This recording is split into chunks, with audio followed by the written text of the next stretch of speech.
I guess just the first question I'd like to ask the group, and hopefully there might be somebody here willing to share an experience, is, has anybody here ever had a spiritual experience at work? Oh, well, we're going to get into that there. We're about to get into that. But I guess that's my question starting off is, have you had an experience that you feel was spiritual at work? And then following that up, what is it exactly that made it a spiritual experience? Does anybody have anything they'd like to share? Mm-hmm.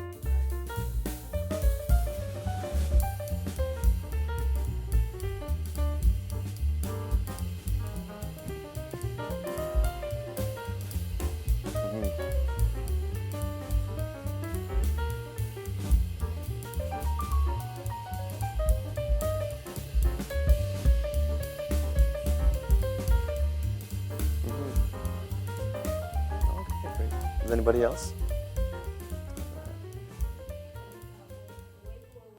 Oh, okay, yeah. You're not sure you are awake or not, and there's a few moments you feel whether you are in heaven or on earth, that you're not sure where you are. Mm-hmm. I think that's very interesting, actually. So is it that feeling that you're kind of outside of yourself, you mean? Or like you're not sure where you're at? Or what is it that makes that a spiritual feeling for you?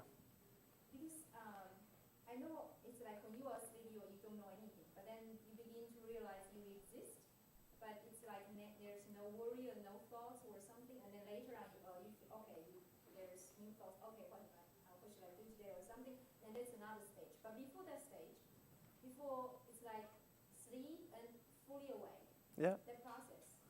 Oh, cool. That's a very interesting way to see it, actually. I'd never thought of it that way. And I think that kind of plays into the whole idea, like what exactly is spirituality? And we have, you have these experiences and they feel very spiritual to us. And when you actually try to verbalize that or explain what it is that makes them spiritual, it gets very difficult, right? So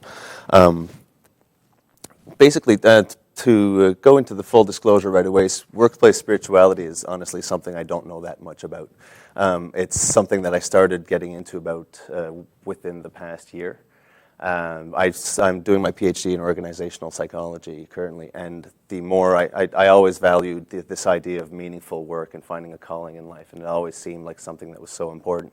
And then I found out about this thing called spirituality in the workplace. And I said, okay, well, what's that? And then what got me hooked on it is I started realizing that basically a lot of these ideas that we call spirituality are really ideas that have been around in psychology for a long time and in philosophy for an even longer time. And that's what really started getting me that interested in it. So what I'd like to do here is just basically present you with a little overview of what exactly spirituality in the workplace is, what it entails. And what I'd especially like to get is just to get you talking about what spirituality is in your work. So obviously, and as we saw throughout this conference, we're in the midst of an important shift in the way that organizations focus on employee health and employee well-being. We're moving away from this notion that employee health is an absence of disease or an absence of health, and we're moving towards this notion that the individual is much more and needs to grow at a variety of levels.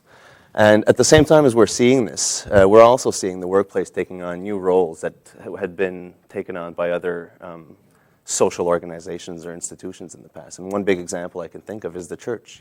A lot of people aren't going to church the way that they were 100 years ago or even 50 years ago. And a lot of people are spending much, much more time in their work.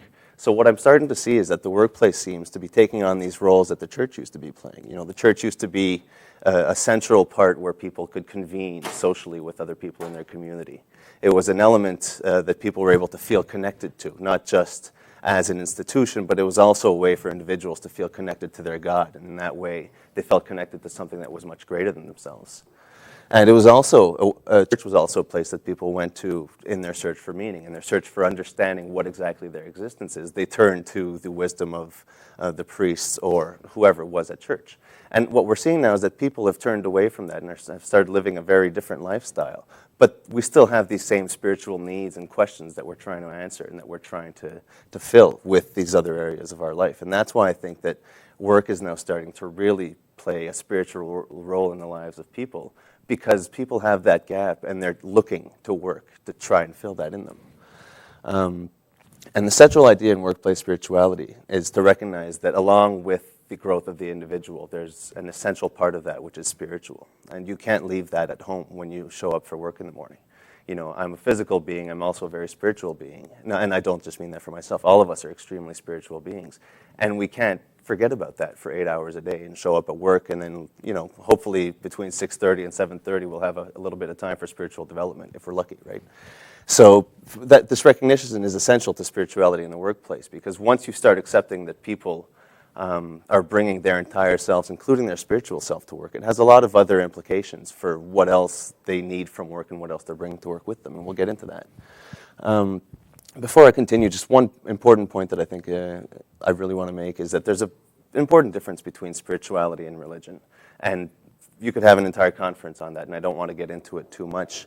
But the way that I see it, religion is spirituality, but spirituality is not necessarily religion, right? And the way I see it is basically you've got spirituality that seems to operate at this higher level, and religion is really more of a social manifestation of that. So based on your culture and based on a social group and these social customs, what we're really doing is expressing our spirituality and trying to develop that. So that being said, I think it's important when you think about workplace spirituality, it's important to keep in mind that in certain instances, religion in the workplace may not actually be a good thing, in the sense that it could be limiting to other people who don't necessarily adhere to that type of religious faith. And if it's portrayed as bringing religion into the workplace specifically, it alienates people who don't adhere by any religion. Whereas if you bring spirituality into the workplace, you're not excluding anybody, because anybody who's religious will be very interested in this idea of spirituality in the workplace. Sorry? You just can't call it spirituality. That. Associated with religion. And not only that, they associate it with everything fluffy in the world, right? So that's one of the big problems, I think, with spirituality in the workplace, is that it's called spirituality in the workplace, and nobody in an organization even wants to listen to it, right? But we'll get back to that in a minute. So just very briefly, there's an interesting concept called respectful pluralism, that's been proposed by somebody named Douglas Hicks, who's written a lot about spirituality in the workplace. And interestingly enough, he's an ordained minister, so you'd expect him to really be pushing the idea of religion in the workplace. And very contrary to that, he speaks of the three basic principles, and I won't get into them because they're quite obvious, but he says that if you're going to bring spirituality into the workplace, they should respect these three basic principles of inviolable dignity, respect of everybody, and the right of everybody to be treated as an equal. But even more important than that, he has three limiting norms, which I think are even more useful than the actual basic principles, because it tells you what spirituality in the workplace should not be. And that's non-degradation, non-coercion, and non-establishment. So any attempt to bring spirituality in the workplace should never degrade another person's value system or system of beliefs, and it shouldn't degrade their ability to practice their spirituality. Nobody should ever be coerced into acting or engaging in activities that, even if they're supposedly spiritual, if they go against their belief or if the person doesn't want to do that. You can't force somebody to be spiritual just because the organization has taken this new turn. And finally, non-establishment is a very important one, which I think gets overlooked by a lot of well-meaning leaders in organizations who decide that they have very strong religious values, and they feel it's a good thing to bring that into the business. And it is. I mean, it's a very well-intentioned desire. But the problem is that when that's done, it's done often by establishing this as a Christian workplace or as a Islamic workplace, or however you want to see it. And the second you start doing that, you're alienating certain sectors of your workforce, right? And yes, which is what I see. And there's a very touchy issue, and that's another issue which a lot of people are very iffy about the idea of spirituality because of the whole human rights issue. And especially, I know I'm from Quebec, right? So the separation of church and state is a very strong thing, and the separation of church and work is a very strong thing to Quebecers. So I think that this distinction between what is religion and what is spirituality is essential if you're going to be bringing it back into the workplace, and if you're going to get people to kind of stop shying away from it too much, right? And finally, it's part of a desire for spirituality. It really reflects a shift that we're seeing in the workers. More and more as we see the generations of workers that are already in the workplace, but especially the generations that are coming into the workplace, this idea of meaningful work is very important to them. So what is spirituality in the workplace? It's a highly personal experience, so it's very tough to define. And sorry, I realized I said I was going to try to go through this relatively fast, and I just took about 10 minutes on the first slide. So I'm really going to start going much faster. If there's anything you want me to elaborate more upon, please just stop me, and I'll gladly do that. But spirituality is a very personal experience, and that's part of why it's so difficult to define, because the second anybody starts doing any work in spirituality, they already have a very personal experience of what that is. So it's tough to start trying to link everybody's definitions back together. However, if we're going to move this forward as an actual science, and I sincerely believe that spirituality can be studied scientifically, I don't see any problem with that, we do need to agree on some type of definition so that we don't have 80 different pieces of research with 80 different definitions of spirituality, because none of them can be reconciled. And when you look at the literature on spirituality in the workplace, what you in fact see is that there's a lot of different definitions, but there's this consistent convergence on these 4 themes that you see up here. So the first main theme is self-work integration. The second one is this sense of purpose, which we've been talking about throughout the conference, so I won't elaborate too much. And finally, there's a sense of self-transcendence, or a connection to something that's greater than oneself. And at the end, there's the development of the inner self. And all of these, as I mentioned earlier, these are all things that people were doing through their participation in religious activities, and which now is shifting into the work domain as people are seeking to fill these needs elsewhere. So self-work integration is this, as I mentioned earlier, this idea that you can't bring only a part of yourself to work. Right? You show up to work and you bring a spiritual component, whether your bosses like it or not, and whether you like it or not.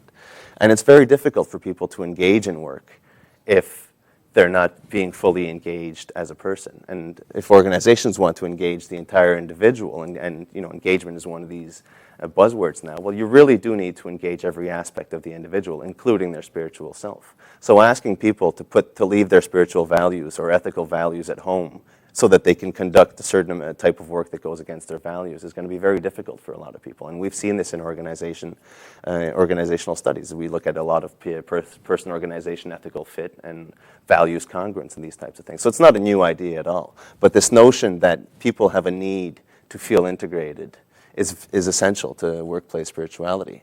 And a lot of people, especially when you look at the organizational studies, there's a lot of work that's been done on the need to adapt to different roles in your life, right? And that's true. You know, we play the role of a parent, of a child, of a friend, of a manager, of somebody else's subordinate. So we have a lot of different roles, and that entails a lot of different ways to act. And that's just a reality of life. And you can try to act in just a single set of ways throughout your life, and that might work, but it might not work, and it might make it much more difficult for you to navigate the different aspects of your life.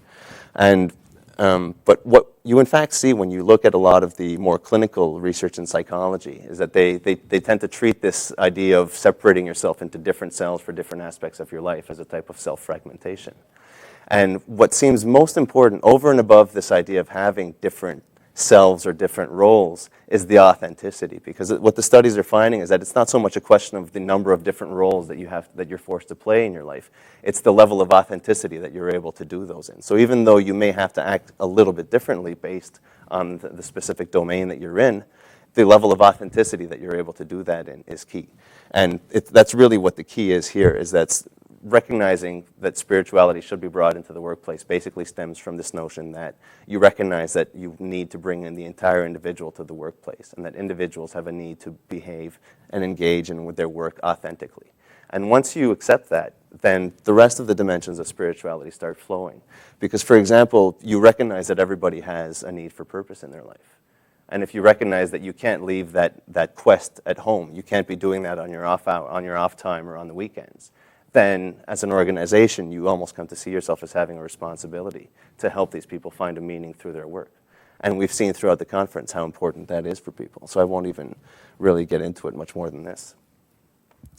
Next, there's the issue of self-transcendence, and that's the need that people have to feel connected to something greater than themselves. And organized faiths have played this role for thousands of years, where what we're basically wrestling with is our own finiteness, and we're one small piece of existence, and we don't really understand that existence. So how do we reconcile that with our notions of infinity or of things that continue on? And religion has always helped us to link ourselves back to this infinite, all-being, transcendent God. And what that helps us to do is feel that even though our life is going to come to an end and that we're only one small bit, we're actually a part of something much, much greater than ourselves. And that's very important for people. And what we're seeing now is that people can actually, even outside of a church and outside of this notion of connecting to a specific God, people are still able to get those feelings that they're a part of something much greater. And that can be at several different levels. Feeling that you're part of an organization that you actually value and that you believe in what the organization is doing. It extends yourself. And I know if you go back to the Freudian terms, it's ego extension, right? Where you're pushing your existence beyond the limits of who your physical self is. And that can be done either through connection to your work, it can be done through service to others, where you're seeing that through the work that you're doing, you're serving others, you're benefiting some greater cause, be it humanity, be it your specific community that you live in some way, or be it just the organization and the other people that you work with. You're part of something that's greater than yourself, and that's very important for people, and it's very spiritual for people when you realize that. And actually, I think I'll just leave it at that for now. And finally, what we get to is inner growth. And this is one of the dimensions that is, the other three are very consistent when you look at all the different definitions in the literature. And this is one that some people tend to overlook, and they assume that everything else kind of plays into it. But and that's just what my question is there, is what's the good of having meaningful work and having feelings of transcendence at work if you're not aware of it? And I think a lot of people may actually be engaging in a lot of spirituality in the workplace without even realizing it. And that's why I think that this dimension of inner growth is essential, because you need to provide people with the basic skills and with the opportunities that they need to reflect on the experiences that they're having and make them into spiritual experiences. Right? And people need to be actively engaged in that. You can't just place people in a type of work that you feel is going to be meaningful for them and expect that to just grow from there. You need to engage people in that. And that's why this idea of inner growth is so essential, I feel. Just one quick example of spirituality in the workplace that's one of the classic examples that we often hear about is Cordon Bleu or Tommaso, which is a large Canadian, actually I think it's in Canada, it's the biggest manufacturer of like frozen pasta foods, so frozen lasagnas and things like that. And as you can imagine, this when you work in that type of factory where they're producing all this, it's very, very cold because they have to keep the temperature quite low. And it's a very industrial type of environment. So it's not the type of place that's very comfortable. And in a lot of situations, it's the type of environment that actually leads to relatively low psychological health. Except 2 years ago, at this particular organization, the union signed, I believe it was either a 20 or 25-year contract with the management of the organization, because they're so happy with the way things are that they're worried that when the leader of the organization, who's about 80 years old, passes away, things are going to change, and they don't want it to change. So that's why they signed as high of a contract as the organization was willing to sign, or as an agreement as the organization was willing to go for. And how did this all come about? Well, as I mentioned, they had a very, very devout leader. He was a very religious man. He owned his company, and it gradually grew over the years into a large, large organization. And he firmly believed that he was doing God's work, that he had, and this is very interesting, very existential, because it came from a realization that he had, as a leader for this organization, he had control over the well-being of so many other people. And with that comes the responsibility to ensure their well-being, but also to nurture their growth. And how he did that was through God. So in this case, they didn't necessarily endorse specifically Christian values, although it definitely came from a Christian type of perspective, right? So the types of things that they did, company meals. I mean, these are the types of things which we think of, okay, that's just the regular thing any organization does. But when it's done in a spiritual context, where everybody is offering thanks for what they do, is taking the time to reflect on the meal, on what it means to be part of that work community, on what they're doing. And it's done on a regular basis. It's not a single annual meal, right? They have several meals every year, and it's a chance for everybody to get together, eat together, share together, and be a part of that same community, right? They instituted prayers before meetings, and they're not necessarily Our Father prayers. They're just prayers take a moment to reflect on something important, reflect on what we're going to be doing here, what's our mission, or reflect on something that we're quite grateful for. And that's the same type of thing that you see in any type of organized religious prayer, right? Finally, contemplation room, shared company bonuses. So, and there's a number of other things that they did here, but what's really important is that they changed the organization's culture, where what they said is, we value everybody here, and we value your growth as an individual, and we want this to become an environment where you can grow as an individual. And what's important to note here is that this is one of the textbook examples of things that were well done, and it's one of the rare examples you have where you had management. You had an idea that came fully top down, so obviously it had full support from the leadership. They were willing to expend a lot of resources in there. And the employees bought into it quite fast as well. And even then, it took them about 8 or 9 years to really get to where they are today in terms of a spiritual organization, because they ran into all sorts of bumps along the way. And one of the main things and the main issue for success in any type of intervention like this is keeping your employees involved and going back and asking them, how is this working out for you? Do you like this? What's not working for you? One of the examples, they had a prayer room which they offered to employees. And it's not, and the whole idea there is basically when you have a moment during the day, you have something you need to go think about, you're feeling whether it's because you're feeling very good or grateful or because you're feeling overwhelmed and stressed. They arrange for you to have a room to go to, and they also make it part of the culture that it's okay for you to take a break at your own leisure. And the other people that you work with in your unit are going to cover for you while you're gone. And because that's happening, people don't tend to skip out for a half-hour break because their friends are back there covering for them. And so that was a very interesting thing that they did. But one of the problems that they did is the only space that was available was 2 doors down from the CEO's office, who had a literal open-door policy. So he's often in his office with the door wide open. And people were shy to walk right in front of the CEO and go into the prayer room because they weren't sure if they were taking a break, and they just felt like they were being observed. And he realized this, and it took a year and a half, I think, of everything going on, and then they realized nobody's really seems to be using the prayer room. And they asked people what's going on, and they weren't comfortable with where it was. And right away, they changed the room. They found another location that was a little bit easier for everybody to access, and people started using it right away. And that's what I think the main thing to remember with these types of things is you've got to keep employees involved, not just in the planning, but you need to consistently go back and ask them, is this working for you? And if it is, why? And if it isn't, why not? Just to get into the theoretical bit a little bit quickly, as I said, my one worry, and you said, you talked earlier about, it's called spirituality, and I said that's one of its biggest problems, right? And companies just aren't willing to hear this. Interestingly enough, Maslow wrote a really interesting book called Upsickian Management in 1965, I believe, a very early book. It touches on all the same themes that we've been talking about at this conference, the importance of transcendence, the importance of meaningful work, and it touches on a lot of the same things that you see in spirituality in the workplace. And even in 1965, I mean, Maslow was already well regarded as a motivation theorist, and nobody was really willing to listen to it. It was just too fluffy and it was too out there. In 1998, it was republished as Maslow on Management, same book, different title, and it became an instant bestseller, especially in organizations, right? And people, and I think a big thing there was the name, and I see that same parallel with spirituality in the workplace. The difference, I think, is that organizations now are willing to actually listen to what the content is. So when I started kind of trying to review exactly what spirituality in the workplace is and how it affects well-being, what I kept seeing is that we already know a lot of these things from psychological literature that's existed for a long time, right?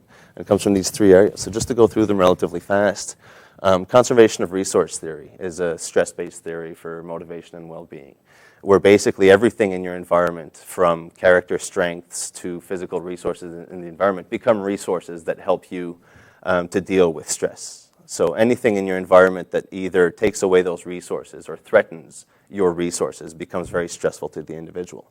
And I think that this leads, it's a very limited way to see well-being. But I think it gives you an interesting perspective on how spirituality in the workplace is not just something that is, once everything is all nice and good, then you start bringing in spirituality in the workplace and you see the benefits. Because it can help you with what you call deficiency situations, where people actually are lacking certain resources.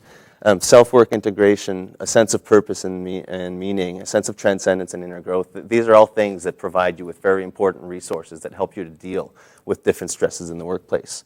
And I mean, just as we saw today, and there's a lot of research that backs this up, being able to find a sense of purpose in suffering or in a loss of resources, be they physical resources in terms of a sudden handicap, or be they loss of resources in terms of your job. If you're able to find some type of meaning in that, it really helps to buffer the effects of stress there. Being part of something that's greater than yourself is a source of extremely important social support, right? And we tend to overlook that.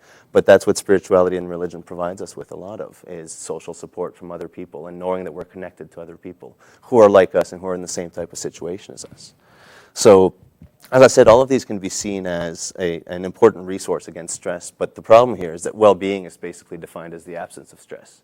And I think if there's one thing we can say from this conference is that well-being goes well beyond the mere absence of disease or illness or stress. So sorry about that. Another interesting theory which has been widely accepted in the organizational sciences, you see it all over the place as a theory of motivation and again of well-being, is self-determination theory, right? And this just plays on our need basically to be motivated by autonomous goals and not goals that are externally derived. And the three basic needs that you see coming up again and again, or not again and again, it's just the three basic needs in self-determination theory are a need for relatedness, a need for mastery or competence, and a need for autonomy. So as you can see, and I think especially for the need for relatedness, I don't really need to explain how spirituality can play into that. But when you're looking at the need for competence, feeling that you're able to be your authentic self at work, feeling that you've got a sense of purpose and that you're having a meaningful effect through your work, and feeling that you're connected to others or to a group that's actually important to you, and that you're growing through this process, is all going to play into your feeling of competence and mastery as an individual, right?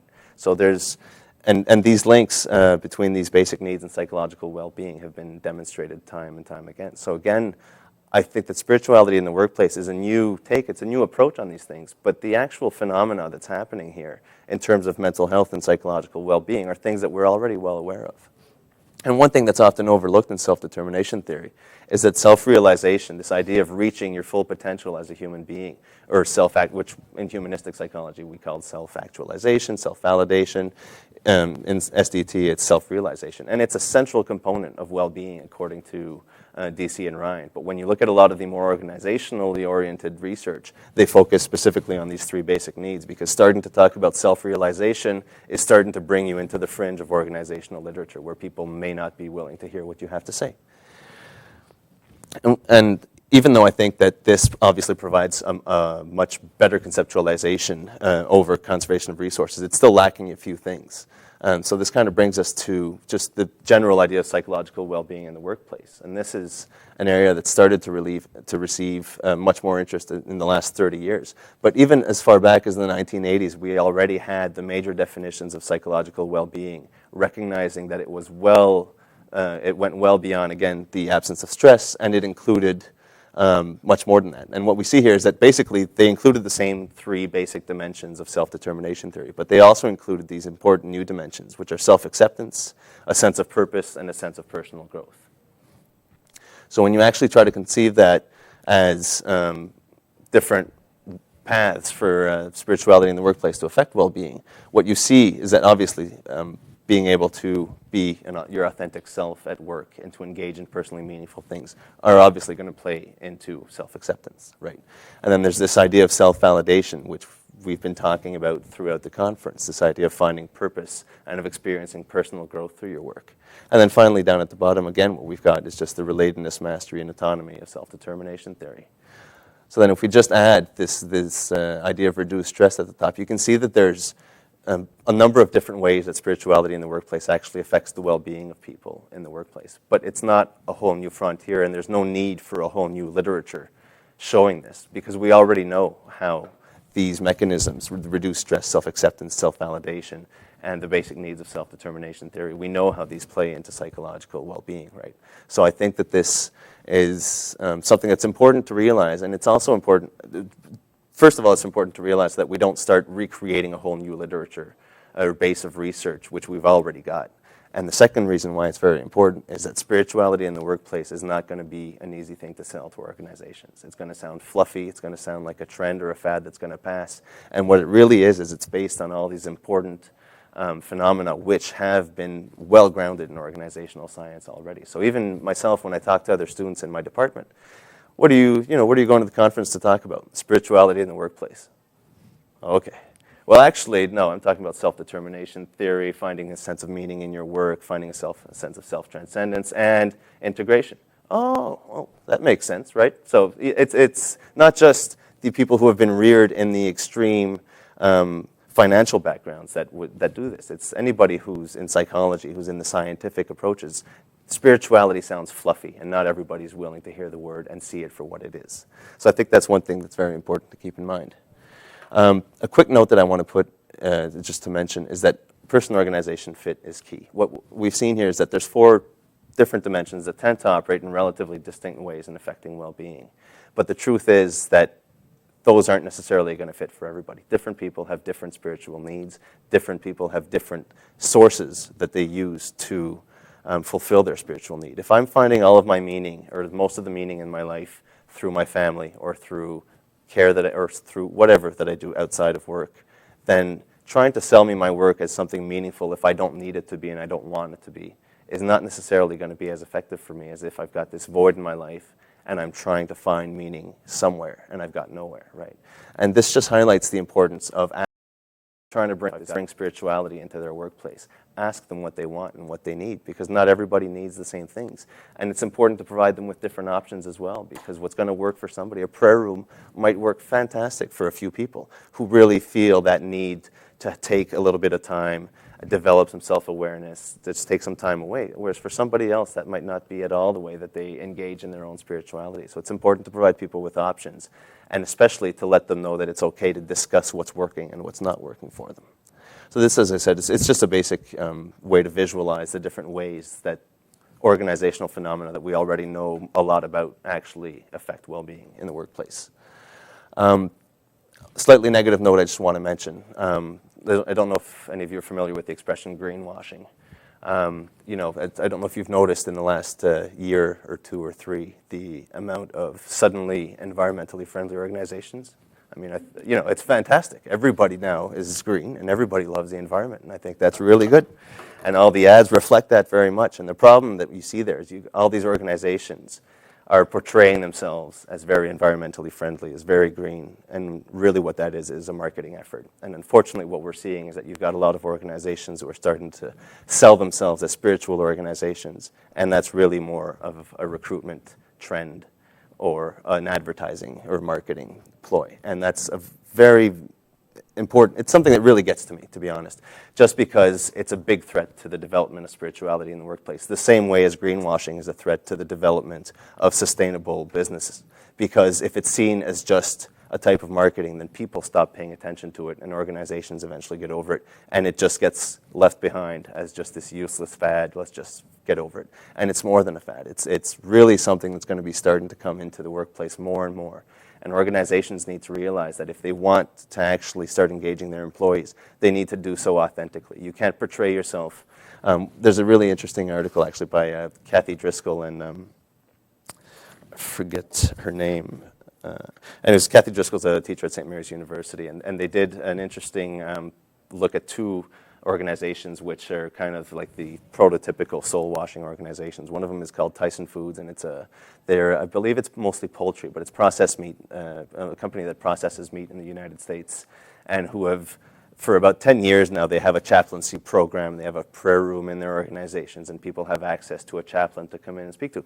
And I'm not trying to take that away. I think it's a nice initiative to have, but the organizations have consistently been found guilty of mistreating the animals and animal cruelty and mistreating employees. And there's been all sorts of labor grievances brought against them for withholding wages from employees, hiring illegal immigrants, and all sorts of other types of things, which are extremely, extremely unspiritual. So just that note that I wanted to bring is an excellent read, and it's so easy to read. It's just written, it's a conversation, right? So it's as if you're listening to people as you read it. It's probably a 1 or 2 week read, and it's a really good way to get anybody who's not as familiar with the concepts we've been talking about to start understanding a little bit more about the self-validation of the workplace.